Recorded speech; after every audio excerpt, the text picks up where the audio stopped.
good. The mute went off on its own. See, this is getting easier every week now that I switched over to StreamYard. Hello, my friend. Welcome to Live Chats. I'm excited to talk about today's topic because this is something I think about a lot. Because YouTube is my full-time job, I count on this as my income, as my job. I have to not only purchase products, well, I do get some in PR, but not only purchase products, but I have to make more money than I spend so that I can eat and stuff and pay my mortgage and all of those things.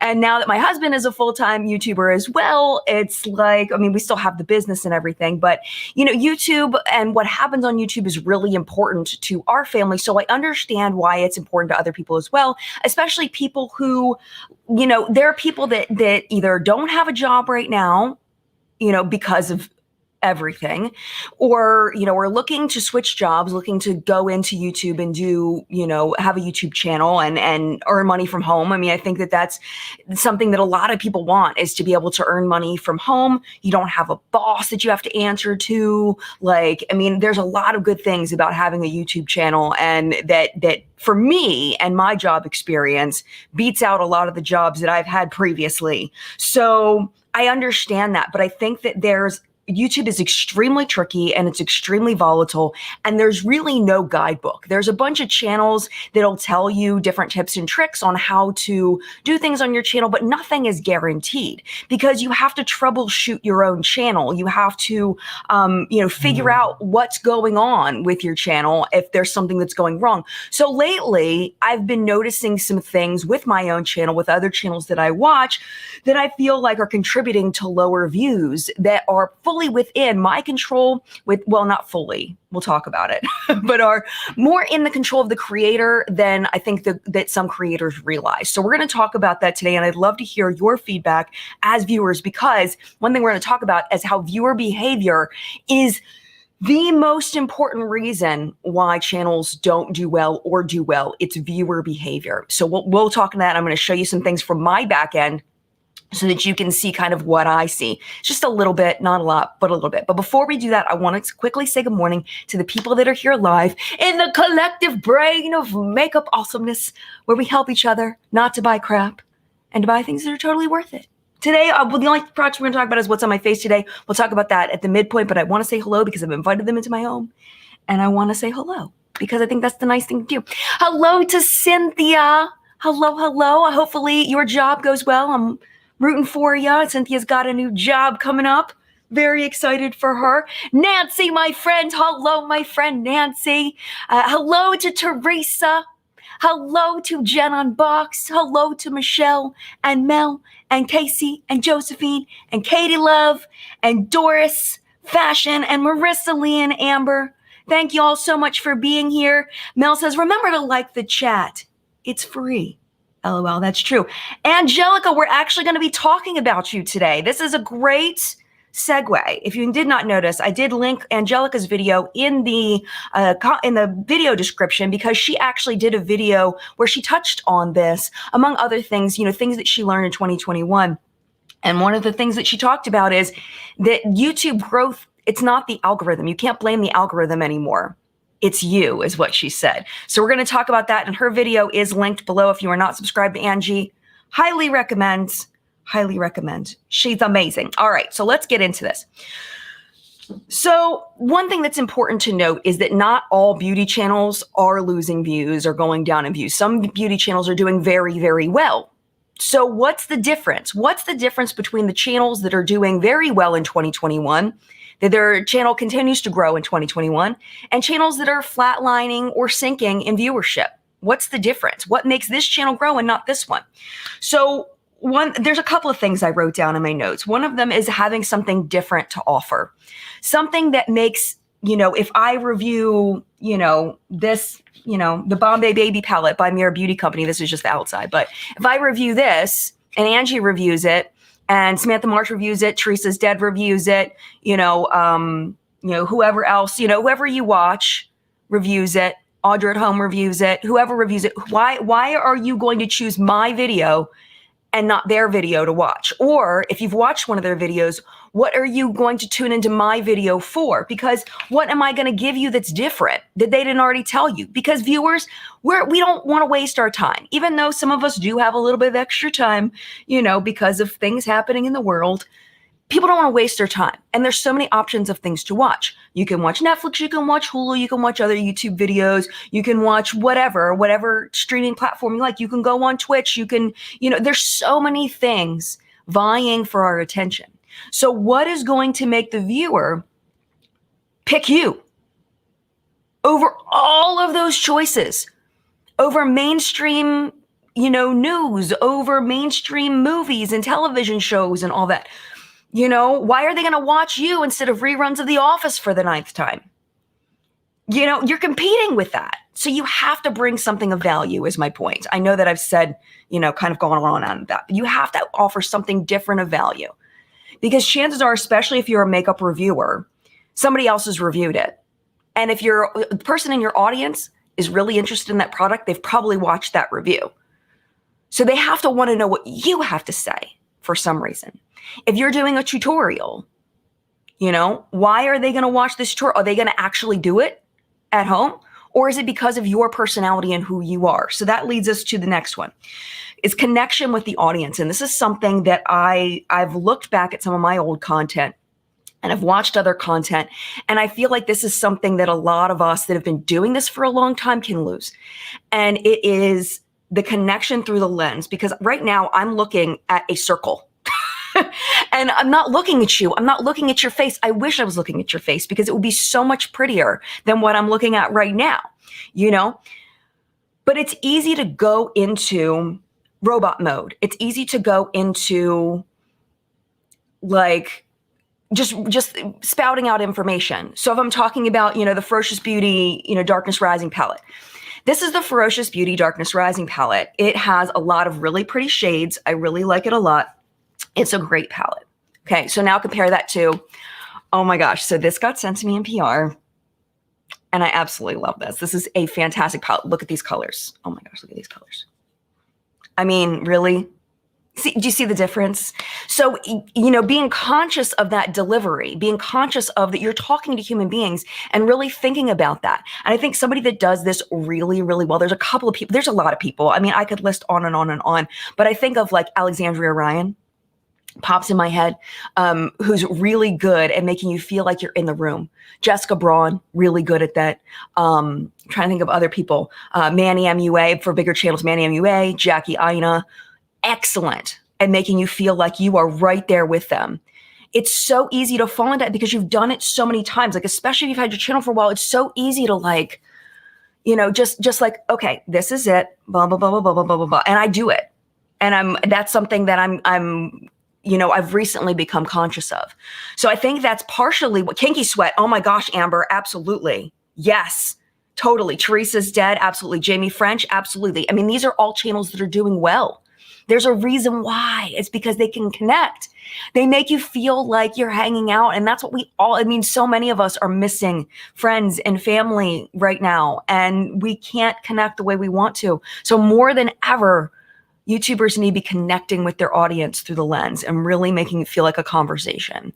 So let's see. Okay, Leslie says, I was looking at my YouTube subscriptions and thinking about paring them down. Nothing wrong with those I don't watch, but I just don't feel connected to them. Exactly. And this is something the algorithm does. So you may notice on your homepage, you may notice that it's not all people you're subscribed to. We all have a homepage that is not people that you're subscribed to. There's people you're subscribed to, and there's people that you're not. So what YouTube found, and this was actually said to me during a meeting that I had with some people from Google when we were talking about a beta program that they were doing. So, and I believe this is public knowledge. I'm pretty much 100% sure this is public knowledge. So they did a beta test, and they gave people their subscriptions on their homepage, just their subscriptions. And they gave people a mix of people they're subscribed to and channels that they recommend based on your viewing history. And people stayed on YouTube. I don't remember the percent and I don't want to butcher it, but significantly more when they were given other videos that were not people they were subscribed to. because YouTube's number one goal is to keep you on their platform as long as possible. They want you to be able to click on things that you're interested in. And unfortunately, your subscription feed isn't always going to give that to you. So they feed you based on not only what you're watching, but what the people who are watching that are watching the things that you are watching are watching. Okay? Say that a little bit better. Okay. So like, let's say you watch one of Smokey Glow's videos, and then you watch one of Jessica Braun's videos, and then you watch one of Audra at Home's videos, and then you watch one of Kinky Sweat's videos, and then one of Angelica's videos, and then you watch my video. All of our videos are now linked. So now let's say Brenda over here watches Kinky Sweat, Angelica, and I don't know, who else did I say? I forget. Smokey Glow. Now we're even more linked, and then watches my video. So now Kinky Sweat, Angelica, and Smokey Glow and I are even more linked. So I'm even more likely to be suggested by people who watch those videos, even if they're not subscribed to my channel, because it shows a pattern of viewer behavior. And what they've realized is that people who watch certain channels tend to also watch other specific channels. So that, I find that very, very interesting. So my point is that, what is my point? My point is that viewer behavior is really driving all of this, a lot of this. And, everything is connected. Everything is interconnected. So, hold on, my scribble scratch. Look at this. This is my handwriting. I don't know how I made it as an elementary school teacher with handwriting like this.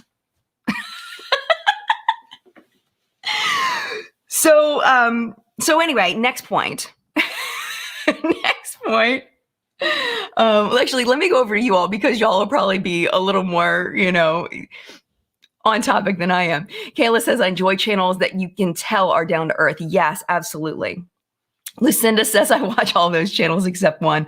Hope I should put them on the screen. I haven't necessarily decreased my YouTube watching, but I do feel like I've been more selective over the past year on who I watch, because I feel like it's really important to spend your time wisely. And if you watch somebody's video, and this is another thing, if you watch somebody's video and you realize that you wasted your time, or they gave you a negative feeling, or something happened where it wasn't a positive experience, you're much less likely to go to that person, because there's so many other options.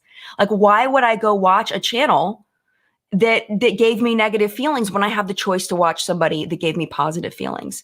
So that's another factor, is trying really hard not to give your audience negative feelings. And this is something that I've done in the past, because I'm a very opinionated person. And I agree that some people are going to not,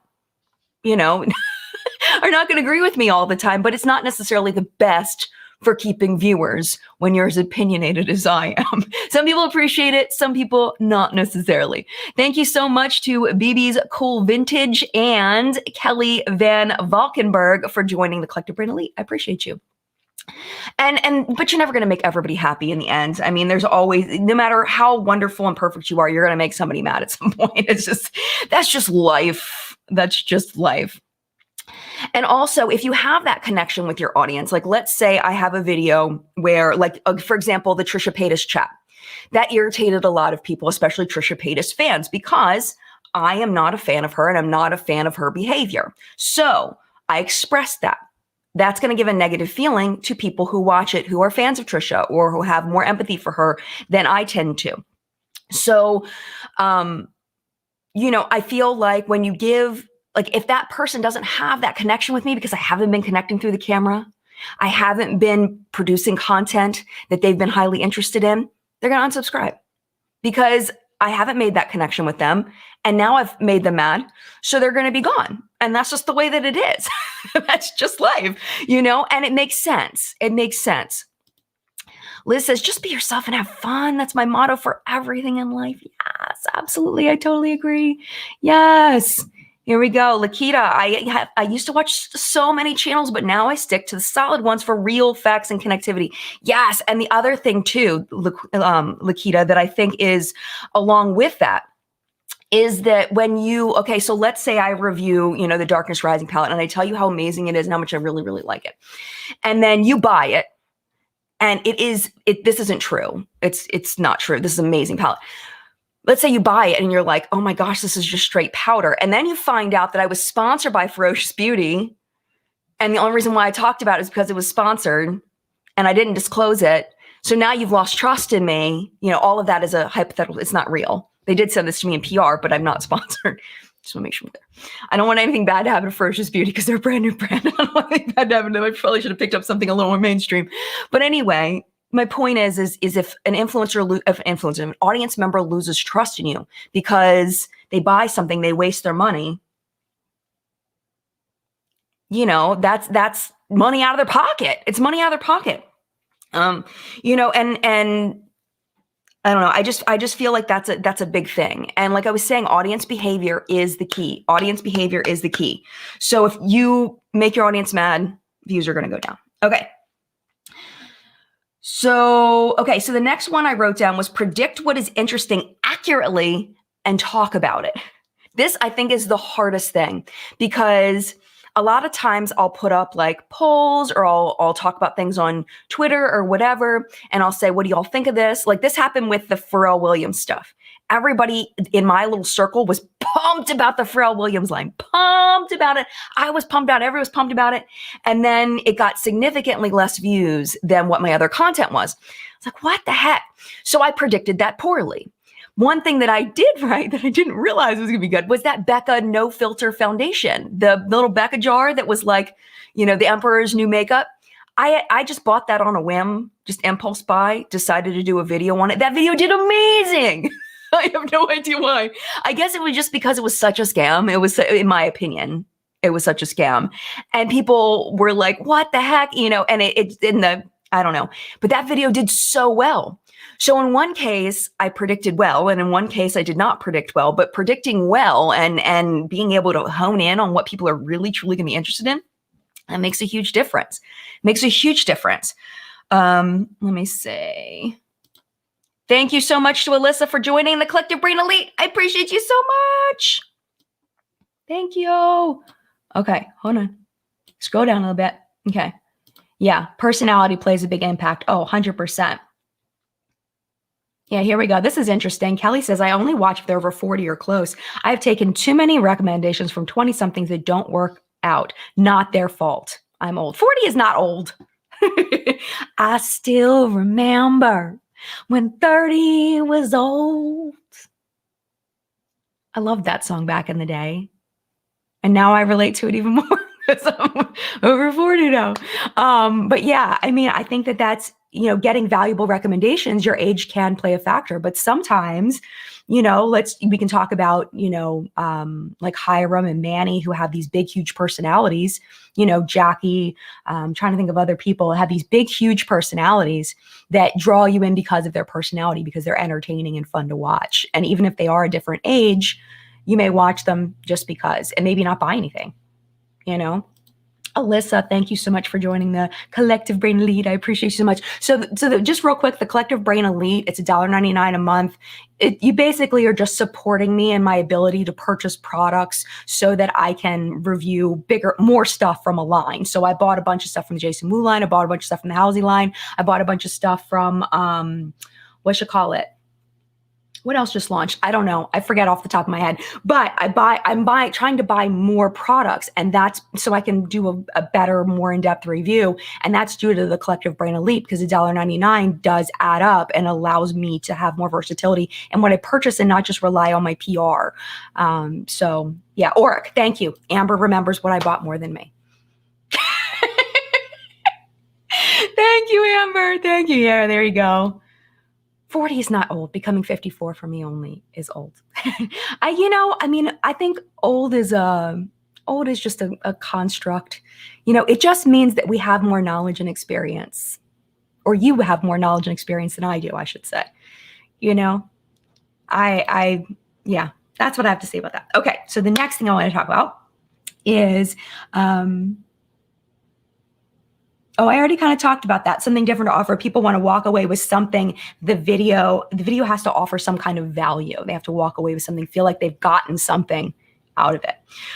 Okay, so audience behavior is key. I want to show you some background analytics, and some people really like this and some people don't, because when I go into my background analytics and I click on a video and I click on the analytics, there's a big banner, and the banner is either incredibly depressing or it gives you joy, and it just depends on the video. So let me show you what I see. And because of the format of this, it just pops up in the middle of the screen. I can't make it pop up lower because of the software. So this is a positive one. It's this big on the screen. I'm not kidding. It's this big. Views are up 23%. More regular viewers are choosing to watch this video, and they're watching longer than usual, helping to increase its reach and YouTube recommendations. Regular viewers, that's you, a regular viewer of my channel. If you're choosing to, and I never would you need to watch what's best for you. But if you as a regular viewer are watching the same channel and watching more videos and more videos and more videos for that channel, you are making that channel's views go up. You are making them shared more often. Here's another one. Views are up 15%. More regular viewers are choosing to watch this video. Oh, that's the same thing. Is it the same exact thing? Yeah. Okay, this is the one you don't want to see. Regular viewers are choosing to watch this video less often than usual. It's contributing to 14% fewer views. Those are the ones where you're like, my regular viewers don't love me anymore. I have one, I should have screen captured it. It said, instead of 14%, it said 54%. I was like, ah! So YouTube analytics can be extremely depressing if your regular viewers are not watching. It's your actions are everything, especially from channels that you watch all the time. So this is where it plays in too. Let's say there's somebody that you don't like, but you're just curious. You're just kind of curious what they're doing and what they're up to. If you watch every single one of their videos like that, you are pushing their content out to more people. So it's important that if there's somebody you don't like and somebody you don't want to succeed, that you don't watch their videos. And if you do happen to be really curious and you have to go over and watch somebody that you don't want to succeed, if you watch it for a shorter amount of time, that's better than watching it longer. But your behavior is what is driving growth on YouTube. It is the viewer. So any YouTuber that says that they, have success only because of their own actions, because if people don't watch, then the channel's not going anywhere. It's not going anywhere. It's all based on high interest. So there's only so much within the YouTuber's control. And some of them are the things that I talked about. So having something different to offer, connecting with the audience, predicting what's interesting accurately and talking about it, and giving some kind of value. Those are the things that I want to talk about. Now, there are a bunch of things that if you have a new channel that's not really growing, or you've been doing it a long time and your channel just never really took off. I have a video, it's old. I'll link it after the chat is over, about things you can do that cost $0 to improve your channel. So things like lighting and camera angle and things like that, where you can make simple little changes in what you're doing that cost no money. No money. I don't know if lighting's in there, but I know camera angle is one of them. It's been a while. I probably made that video 4 years ago, but it still applies today. Especially when it comes to getting new viewers. But the only way to get new viewers is have your current viewers watch all the time. That is how you get shared to new people. If the people who are currently watching your videos, whether it's 5 people, 500 people, 5,000 people, if those people that are watching your channel a lot stop watching you, you're going to sink. So figuring out what they love about you, why are they watching, why do they come to your channel, and continuing to do that more. You know what I'm saying? So those are my thoughts. Okay, let's see what you all have to say. Alyssa, I watch YouTubers like Smoky Glow who watch the videos so you don't have to in order to get the information without contributing a view to an unfavorable person. Yeah, and I've definitely done that before too. Audra, where'd you go? Audra, thank you. That's so nice of you. That's my friend. If you haven't gone over and subscribed to Audra, I highly recommend it. She brings me joy every single day. Highly recommend. Let's see. Yes, know your audience. But this is what's difficult about that is because, you know, people are so varied in what they like, what they don't like. For example, let me bring up this one comment that someone left the other day on my favorites and fails video. And I thought it was really interesting. I had talked about a moisturizer. I think it might be actually right here.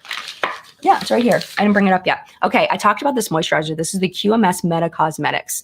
And this was BoxyCharm or Ipsy. A lot of people are telling me it was probably BoxyCharm, but I honestly, like, I need to do better at just, like, figuring out which company's bringing whatever. So anyway, I put this in favorites and fails, really, really liked it. And I'll be honest with you, I never looked up the price because I got it from Ipsy/BoxyCharm and I knew other people were getting it from Ipsy/BoxyCharm. And I didn't look up the price. So when I went into editing, I realized it was $140. And I was like, holy crap. Like, I really probably should have said something about it being $140. And it was just something I missed, just something I forgot. I just forgot. You know, I'm human. I forgot, you know? So anyway, so the person was like, come on, Jen, $140 for a moisturizer? Like, really? Like, you're going to recommend a $140 moisturizer? Like, is that really necessary? And I feel kind of bad now because I was kind of like, you know, with what? I mean, it's true. Value is subjective. Some people are going to look at this moisturizer and be like, $104, that's not bad. If it's a really good moisturizer, I'll totally buy a $104 moisturizer. Some people are not going to. Some people are not going to do that. So if I, you know, I can't just focus on the like everybody's interests and knowing your audience, everybody's interest is varied. But in that case, I missed the mark. And I didn't know my audience well enough to make sure that I said the price of the product. Like I made a comment on that the price is more, you know? I mean, even though I do think it's a really great product and I think you could spend $140 on this if that's your price point and enjoy it, you know? But it's this, like we've talked about before. You could buy a bowl of ice cream for $12 because it's like a, you know, fancy bowl of ice cream. Some people would never spend $12 on a bowl of ice cream. And some people would, you know, because in the end, it's just ice cream.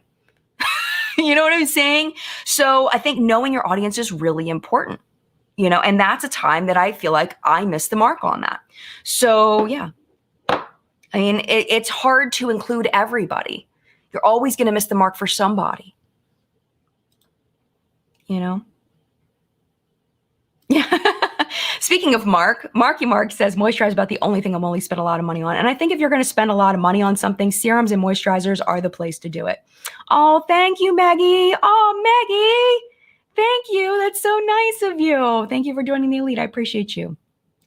Yeah, faves and Jen, this is kind of where I'm coming from too. Faves and fails aren't necessarily recommendations. It's just what you like. People need to remember that too. Exactly. And it really is. It's just products that I tried that I really liked.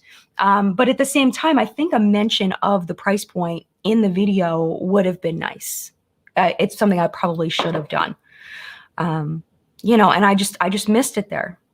So, but yeah, I mean, it's really, if you, with favorites and fails, if you like it, you don't like it. Even with the fails, like for example, I got a comment, somebody was really mad at me about this in favorites and fails with the Rose Apothecary body milk. They were like, you're not being fair to Beekman 1802. That's a fantastic body milk. Their body milks are amazing. It's like, I didn't say it was a bad body milk. I actually said it's a good body milk. It just, I can smell the rose with it closed. Like it's closed and I can smell it. There's way too much fragrance in here for me. But there's somebody that their name was actually Rose, commented and was like, that sounds incredible. I love rose scent. I want to buy that. So favorites and fails, you know, I mean, people need to take it for what it is, which is just personal preference. So that's why I try to give you as much information as possible, because what's a negative for me, like an insanely strong rose scent, may not be a negative for you. It may be a positive. And it is a great formula. It's just, it's got really strong scent. All right, let's go ahead and take a quick little break and let's talk about what's on my face today. I decided I was just going to play today and just play with some things that I hadn't played with in a while. And I played with some really fun things. What do you think of my eye look? I think it's so fun. I love duochromes and multi-chromes. Let's talk about that first. Let's talk about my eyes. Okay, so I set up my base with the Makeup by Mario This is the Master Mattes palette. This is PR. I use this shade over here and this shade over here. That's it. And then I use Auric Cosmetics. These also were sent in PR, and I'm so thankful. I love these things. If I didn't have a makeup channel, a lot of these would be hitting pan. They're amazing. Okay, so this shade right here, these are from the Stained Glass collection. They're kind of hard to get. You have to wait until they have a restock, and they are quite pricey. I think they're like, I don't know. I'm pretty sure they're a good bit over $10 for one, and they aren't very large, but they're incredible. So this one is the shade Chandelier. I'm going to leave them out so I can swatch them for you. That's what's pretty much all over my lid. I also used in the outer corner this shade right here. This is the shade Gargoyle. And I will swatch these for you because we have to. We have to. On my lower lash line, I use this shade. It is called Abrasion. And then I also used on my lower lash line this shade right here, which is called Lumiere. And I'm going to swatch these because we just have to have a moment. We need a moment together to appreciate color because, hold on. This one, it shifts from pink. Oh, you can't see the pink. Oh, wait, here we go. No. Darn, I can see it here, but you can't see it on the camera. It's pink to green. It's like a pastel pink to green, and all you can see is the green. That is frustrating. Oh, because I can see it and you can't see it. I'm so mad. I'm so mad right now. Okay. So anyway, we'll do the best we can. Hopefully there's some good swatches online. Okay. So then this shade right here, this is the Gargoyle shade. This one is like green to like a navy, like a cool tone blue. Yeah, these are not showing up on camera the way that they need to be amazing, to be great. I'm so upset right now. It's like a green to a navy blue. You're just gonna have to trust me. And then this one right here is what's on my lower lash line. This one is a pink and purple. This one's a little bit drier of a formula. It definitely flakes a lot more. Oh, I'm like so sad right now. I'm gonna have to put like a picture up in the community tab or something of these, and hopefully they'll show up better. The camera's not doing them justice. And then Chandelier, which is a white to pink. And there's a little bit of peach in there. They don't look bad from here. Oh, they don't? Oh, good. Because they're really like on my monitor, like when I'm looking at it, it's not showing what I'm seeing. It's like a gold, like a light champagne gold to pink on Chandelier. Oh, so hopefully, okay, good. My husband says it's not looking bad. But if you want some really good duochromes, Cliona kicks butt. There's a lot of brands that do good duochromes and multi-chromes, but Cliona's flipping incredible. Okay, so let me put these away real quick, and then we'll talk about what else is on my face, and then we'll pop topics. If you all want to keep talking about this, we can, or we can move to something else. It's up to you. Okay, on my cheeks today, why all this PR? Really? Okay, so this was sent in PR a while ago. This is the Too Faced Fruit Cocktail Blush Duo in Strawberry, and I did use both shades here. It's a little bit more pink today. I was feeling a little pink. And then really all PR except for the last thing. This is Laura Lee, Los Angeles. This is her liquid lipstick in the shade Topless.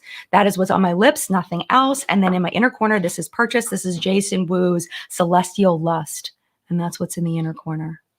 And I really like this so far. I haven't put it all over my lid yet, but I really like it so far. Oh, and then my necklace. This is, I talked about this in Favorites and Fails. This is Get Wired in Crafts. So this is a handmade jewelry company, and that's the back.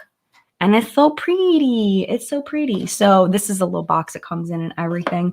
It cost me about $41 with shipping, which I think is very reasonable for something like this. Really like it a lot. So yeah, so that's what's on my face today. Oh, that's so nice. Thank you, Movies Mag. They say I look lovely. Extra lovely in pink blush. Thank you. I haven't worn a lot of blush recently, pink blush. Usually I've been sticking with like the peaches. Thank you so much, Kayla. I really appreciate it. Thank you. Yeah, the Susan, the Laura Lee liquid lipsticks, I do really like them. They're very comfortable. They remind me a lot of the Dose of Colors formula in that they do dry down completely. but they're not uncomfortable. They have if I have to, the same thing with Joe's of Colors. If I really pay attention, I can feel it a little bit, just a little bit of dryness, but not uncomfortable at all. And I'm very picky about comfort on my lips. So, yeah. Yvonne says, I don't know. I spent on Pat McGrath palettes. Yeah. And Pat McGrath palettes makes really good stuff. They do make really good stuff. Oh, thank you, Carly. That's so nice of you. So, yes, I did. I did hear that Laura Lee's mother passed away. I just absolutely awful, and all my love to Laura. And I was actually talking about this on Periscope, you know, about, I don't know, should I go into that much detail about it? But basically just kind of saying, you know, and reiterating what I've always said about Laura is that Laura's always been so nice to me. I know that she's not perfect, and she said some absolutely awful things on Twitter in the past that were so incredibly ignorant and terrible and racist. And it was awful. And it's so hard because, you know, that's cemented forever. And I know that she doesn't believe that stuff anymore, you know, and it's so hard because it's not my apology to accept. It's not, like I was saying on Periscope, I was like, imagine when we say it's not our apology to accept, imagine you are at a stoplight, okay, in your car, and a big truck smashes into the car next to you, just rear ends him out of nowhere. I mean, you're just stopped, and this car just smashes into this other car, and they get out of the car, and the person who got rear-ended is just yelling, angry and mad. And the person that hit them is like, I'm so sorry. I don't know what happened. You know, I'm so sorry. And the person's just yelling and mad. Imagine if I got out of the car, walked over and said, oh, it's okay. They didn't mean to. You know, don't worry, person that now has whiplash and, you know, has their car totaled. It's okay. Like, no, they said they're sorry. It's all right. You can forgive them. How inappropriate would that be if I had done that? And I feel like when we say it's not our apology to accept, that's what that's about, is that it's not. You know, when you are damaged and hurt by something that someone did, when you're disappointed and it doesn't affect you, it's not our apology to accept. But I do want to say that, you know, for me personally, she's always been very kind to me. And there was a situation where she was kind to me when she didn't have to be, treated me like a human being when other people who were just as big of channels as her were treating me like I was nobody and nothing. Laura treated me kind. And every time I saw her at an event, didn't matter, you know, she didn't care that I had significantly less followers than her. She was always said, hi, Jen, and gave me a hug. So when all of that went down, I was so disappointed and so sad. And I just see her really trying to be better and trying to do better. And it's just a shame that she had to have had those, that she had those emotions and feelings and opinions and had the gall to express them like they were correct. It's just, it's very sad. But I do see that she is really trying. So yeah, that's my thoughts on that. But again, not my apology to accept. Francis, thank you so much for becoming a member. I appreciate you so much.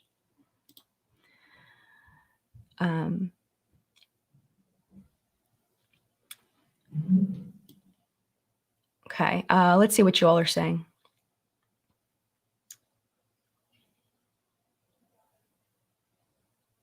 Yeah. Yeah. Let's not bring up her past now while she's hurting and missing her mom. Oh, absolutely. I mean, I'm not trying to bring it up as like a bad, I mean, hopefully it wasn't taken that way, that I was trying to bring it up to like rub it in her face while she's, I mean, I don't think that she watches my channel, but still, I'm not trying to bring it up to like hurt her in any way. Absolutely not. I would not never do that. So yeah, absolutely. Such a good point. It's not our job to manage other people's actions or reactions. Absolutely. 100%. Totally. Yes. Oh, yeah. No matter what, is someone who loses a loved one, it's very sad. Oh my gosh. Yeah. And especially, you know, there's so many people that are losing loved ones right now. I mean, so many people. And it's, yeah. Okay. But that's what I'm trying to say. Okay. So Okay, am I not? Hopefully, I'm articulating myself. Okay, so my point was that I believe that she's trying really hard to be a better person, and that she has really made strides toward that. And I feel bad when people keep bringing it up. And then I brought it up. So, I mean, this is live. I'm not trying. My point. Okay, okay. I didn't mean it like that, is what I'm trying to say. So,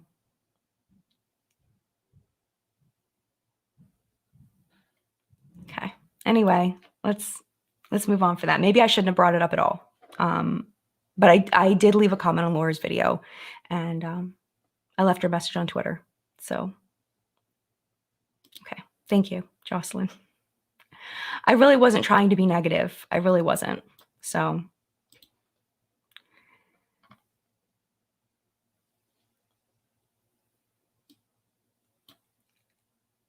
okay.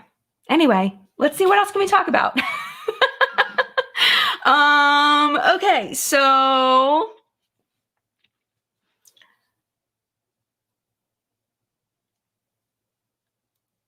okay. Okay, I don't know what else to talk about. Okay, I'm like stuck right now. Okay, so let's talk about, oh, I forgot to talk about mascara I'm wearing. Did I put it in the drawer? So I DM'd Marlena and I was like, hey, is there anything else you want me to talk about the mascara that you're launching for Makeup Geek? Let me know and I'll be happy to answer, add anything you wanted. And just like, did my team send it over to you? And I was like, no, but that's okay. Like, so I got this like the next day. Like I don't know if they rush shipped it or whatever, but that's the mascara I'm wearing today. I don't like to review mascaras just after one use, but so far I like it because mascaras, they change over time, once they're open for a little while. Things change and, it depends on how many coats and all of that. And I want to use it with lash primer, without lash primer. So I'm not reviewing it yet, but this is the new Makeup Geek.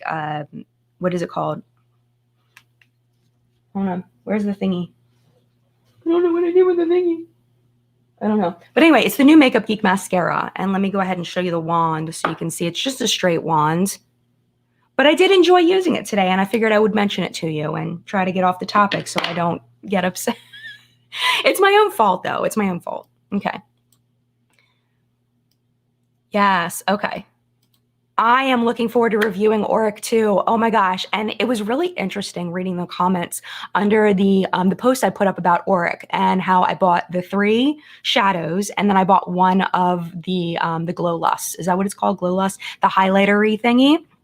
Now, where my review is probably going to fall a little bit short is I don't have the high-end products that people are comparing them to, like the Hourglass stuff. I don't have that stuff, but I'm really excited to review them because I have tried a lot of single shadows, a lot of pots like that. Like I can compare them to the Dose of Colors ones. I have those, and I'm really excited to review them. But what I found really interesting is the people talking about the price point of the Auric Beauty stuff and how it is very expensive, and I think that a lot of the complaining about it being very expensive, I think that a lot of that has to do with just a not understanding like of the back end of making a cosmetic company. So I don't know a ton about it, but I did look into it. I looked into starting a makeup line. This was years ago. And I looked into starting a cosmetic line. I think not cosmetic, skincare line. I think it was 2019 was when I looked, and then 2018 for the makeup line. I ended up not doing either because it's insanely expensive. Like it's really, really, really expensive. And it gets more expensive the more things you tack on. So the cheapest way to make a makeup brand is to get stock formulas that already exist, white labeling. You get the formulas that already exist. You pick out packaging that already exists.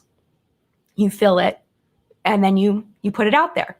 That's the for somebody that doesn't have their own lab, that is that's the easiest thing. So anytime you go beyond that, you're adding on extra cost. Also, manufacturing in China is much less expensive than manufacturing anywhere in the world. So the least expensive route to go for a new brand is made in China with white label formulas that already exist and just picking out, colors or whatever, and packaging that already exists. And if you find a lab, sometimes you can get the packaging directly from the same lab as you do the formula. So that's even cheaper. So when you add made in the USA, you're going to bump up the price. When you add custom packaging of the product, that's bumping up the price. When you have a custom box, that bumps up the price. And it bumps up by a lot. The other thing is to consider is the more you test something, the more you test it. Like, let's say I'm, developing a blush and, they send me a sample and it's just in a, plain plastic, clamshell or whatever. And I test it. I'm like, nah, it's not pigmented enough, or it's not pink enough, or it doesn't have enough shine or whatever. I send it back.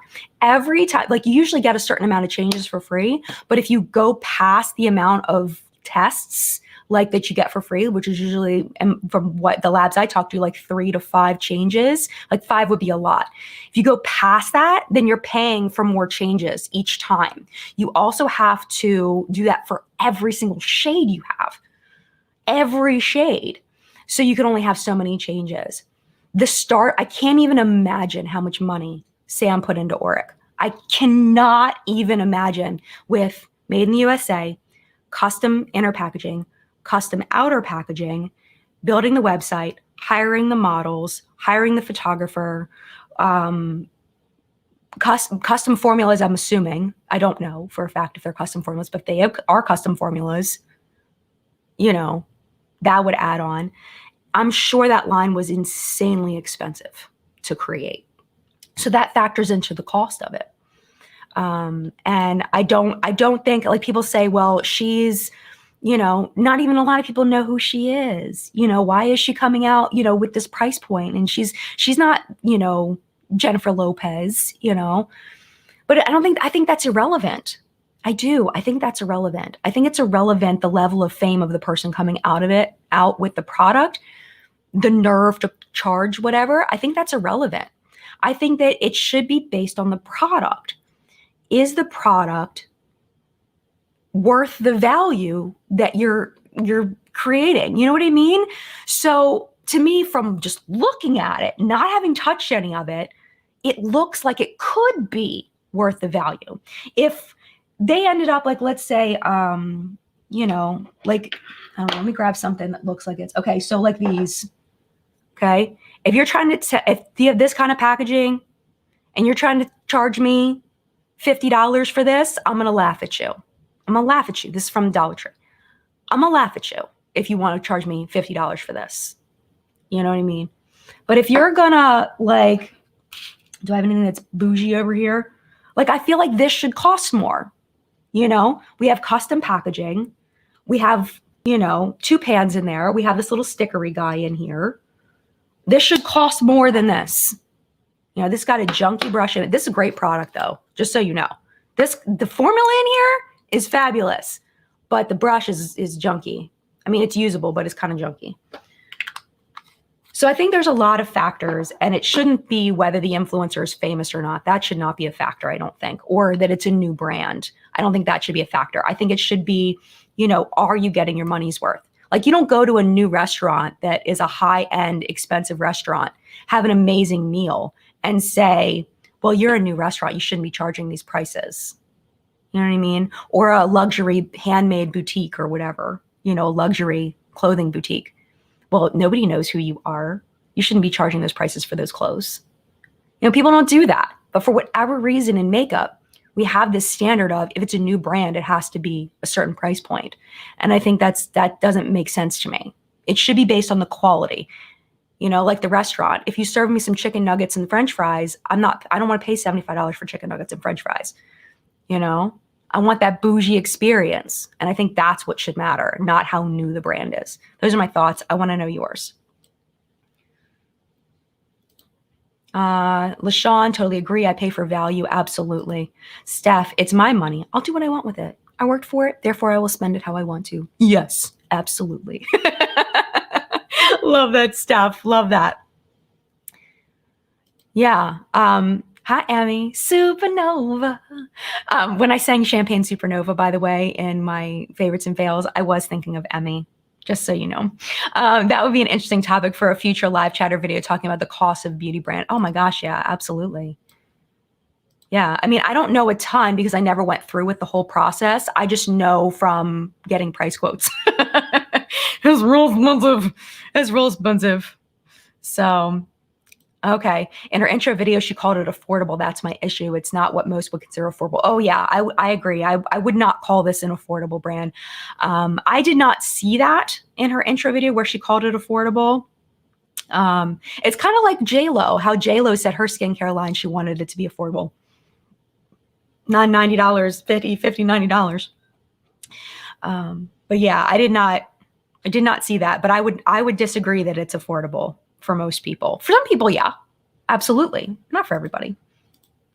Jocelyn, I'd be quicker to spend the money with Sam than someone like J-Lo. I don't believe many believe in putting out a great product the same way Sam does after watching her for years. Yeah, and I think it's that connection with her. And I find her to be a very authentic person, just from watching her. I did meet her one time, but we didn't have in-depth conversations or anything.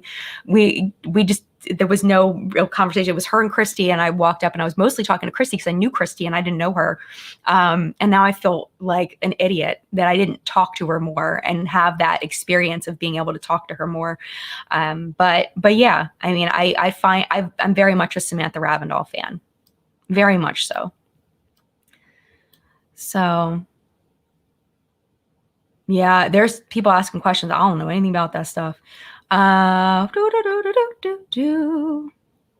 Yeah, here we go. Quality versus quantity versus cost is a balancing act for businesses. Oh, 100%. Absolutely.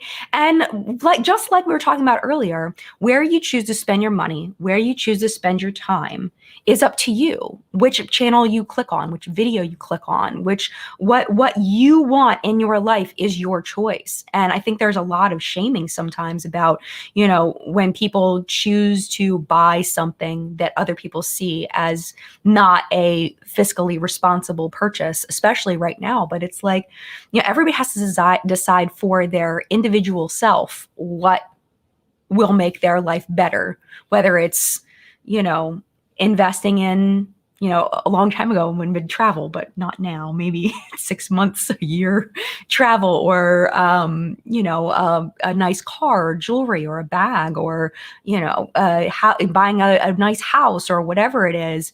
It's that person's business, nobody else's business. It's your business. So it is quantity versus quality versus cost is a balancing act. And you just have to decide as an individual whether it's worth it to you, whether it's worth it to click that video, whether it's worth it to purchase that product. Because we can't buy everything. We can't watch every video,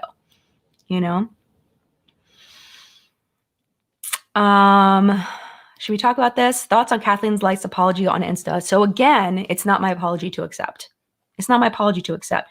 I get why she wanted to apologize again, because her other apology was not good. And I think that it's realizing that and just kind of being like, you know what? I never did this right. I want to do it right. And I think that she's done what she can. And people are either going to forgive her or not. And that's up to the people that were affected. So that's how I feel about it. I know that was relatively vague.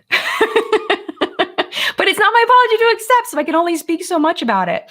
She was apologizing for saying the N-word. This was a long time ago. You can look it up. I'm sure there's a bunch of videos and news stories. So basically what had happened with Kathleen was that she was playing video games with Jaclyn Hill, and she had the VR headset on, and she said the N-word, I think twice, toward the video game. And I think there was her husband in the background was like, don't post that. And Jaclyn posted it, where I think Jaclyn had said that she didn't hear them say not to, her husband say not to post it, posted it. And it was understandably very bad for Kathleen for a while that she had said that word. So yeah, so that's what she was apologizing for.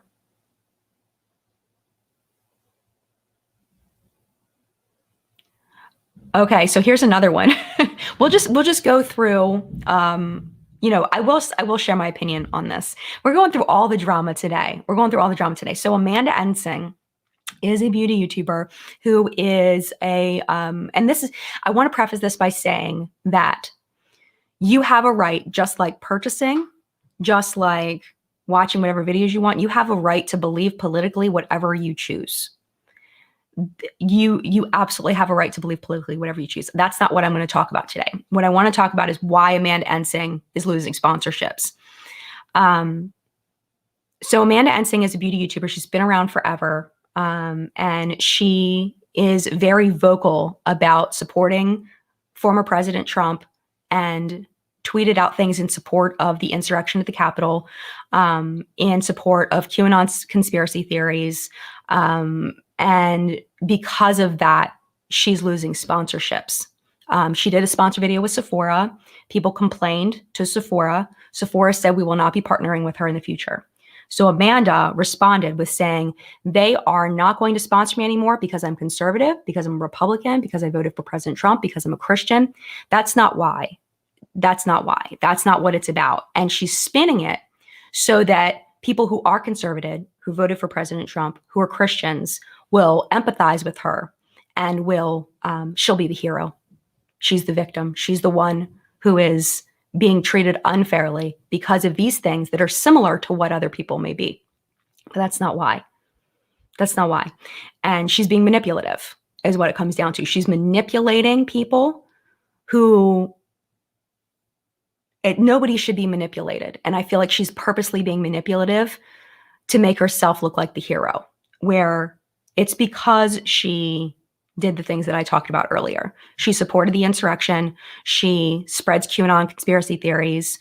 She, they say that she doesn't align with Sephora's values. And what I tweeted out, and I talked about this on Twitter, is that, Sephora really cares about inclusivity, cares about, at least this is what they say. They're a brand. So brands don't technically have feelings. But what they present themselves is, inclusivity, supporting people, diversity, all of that.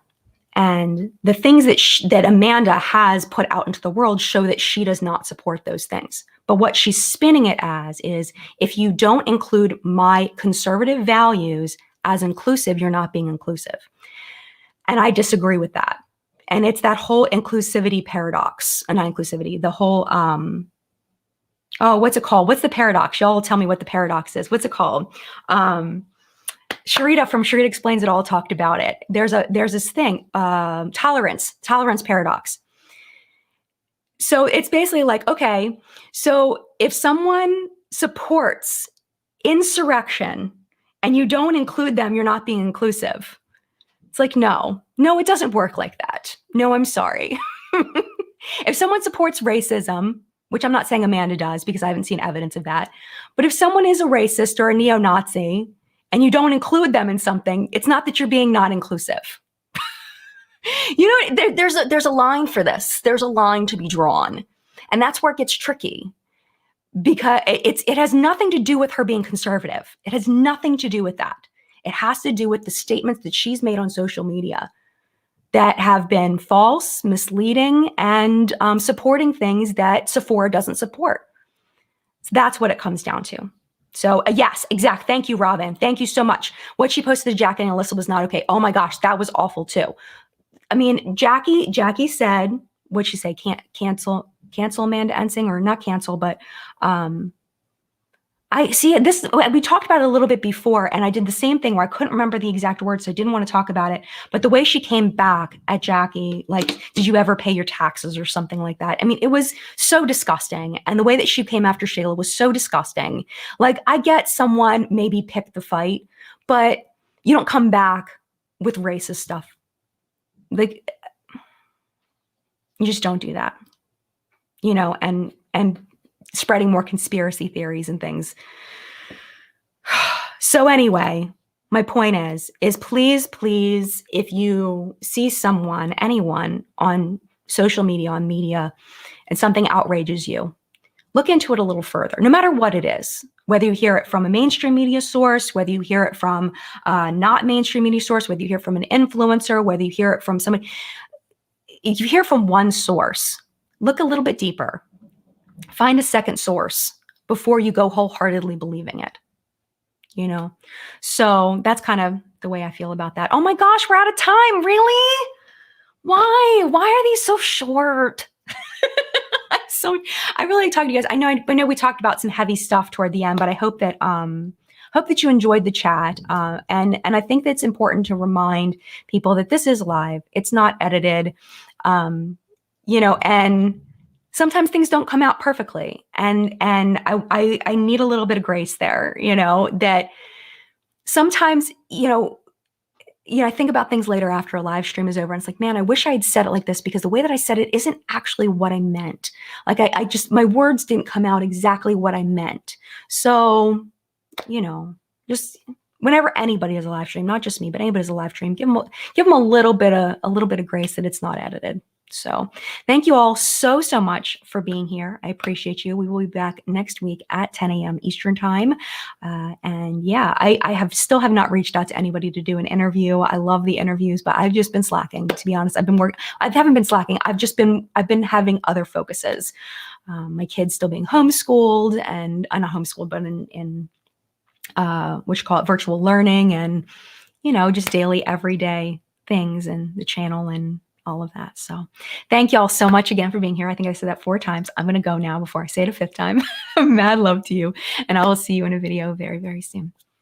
Bye.